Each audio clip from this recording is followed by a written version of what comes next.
আগামী 6 এবং 9 সেপ্টেম্বর বাংলাদেশ বনাম নেপালের প্রীতি ম্যাচে মাঠে থাকছেন না হামজা সামিদ ও ফাহমিদুল ইসলাম। কিন্তু কেন থাকছেন না তারা পরবর্তী এই ম্যাচটিতে, তাই থাকছে ভিডিওর বাকি অংশে। প্রিয় দর্শক, বাংলাদেশ ফুটবল ফেডারেশন ইতিমধ্যে একাধিকবার রিউমার নিয়ে এসেছিল ইউরোপের কোনো বড় দলের বিপক্ষে মাঠে নামবে তারা। ফিফার র্যাঙ্কিংয়ে 100-র উপরে থাকা কোনো দলের বিপক্ষে মাঠে নামবে বাংলাদেশকে নিয়ে বাফুফে।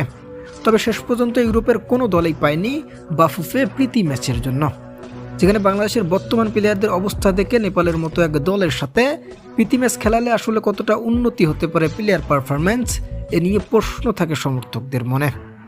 অন্যদিকে আবার এই ম্যাচে থাকছেন না বাংলার সর্বোচ্চ তারকা হামজা দেওয়ান চৌধুরী, কারণ আগামী 6 এবং 9 সেপ্টেম্বর হামজার ক্লাব লেস্টার সিটির খেলা রয়েছে এবং সেখানে দলের ক্যাপ্টেন থাকার ফলে আর নেপালের মতো এক দলের বিপক্ষে বাংলাদেশের মাঠে নেওয়ার কারণে তাকে সে সময় বাংলার ডাগ আউটে দেখা প্রায় অনিশ্চিত হয়ে দাঁড়িয়ে রয়েছে।